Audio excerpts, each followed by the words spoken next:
Hi friends, welcome to మన channel.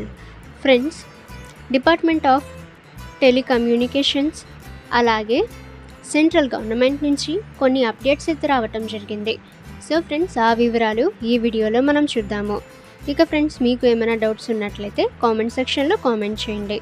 ఇక ఇటువంటి ఇన్ఫర్మేటివ్ వీడియోస్ అందరికంటే ముందుగా మీరు పొందాలి అనుకుంటే మన ఛానల్ని సబ్స్క్రైబ్ చేసి బెల్ ఐకాన్ని ఆల్ మీద ట్యాప్ చేయండి.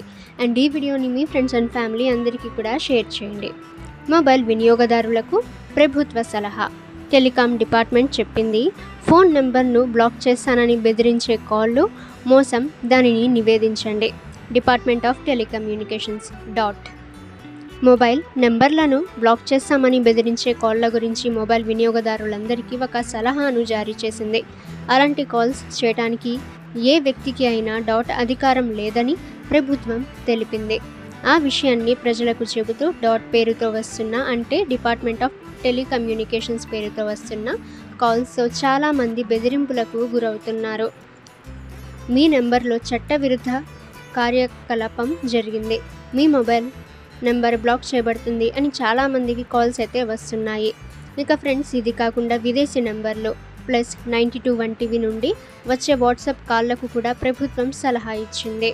ఇక ఫ్రెండ్స్, చాలామంది అయితే బ్యాంక్ నుంచి కాల్ చేస్తున్నామని వివరాలు మీ నుంచి అయితే సేకరిస్తున్నారు. బ్యాంక్ మీ నుండి ఈ రకమైన సమాచారాన్ని ఎప్పుడు అడగదు. ఏదైనా సందేహం ఉంటే మీరు బ్యాంక్ని సంప్రదించవచ్చు. కొన్ని నెలల తర్వాత మీ ఏటీఎం లేదా జీమెయిల్, ఫేస్బుక్, ఇన్స్టాగ్రామ్ పాస్వర్డ్లను మీరు మారుస్తూ ఉండండి. సో ఈ విధంగా డిపార్ట్మెంట్ ఆఫ్ టెలికమ్యూనికేషన్స్ అయితే మొబైల్ యూజర్స్కి ఈ సలహా అయితే ఇచ్చింది. ఓకే ఫ్రెండ్స్, ఈ ఇన్ఫర్మేషన్ మీకు యూజ్ అయితే వీడియోని లైక్ చేయండి.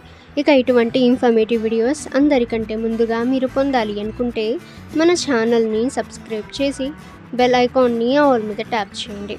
ఇక ఫ్రెండ్స్, మీకు ఏమైనా డౌట్స్ ఉన్నట్లయితే కామెంట్ సెక్షన్లో కామెంట్ చేయండి.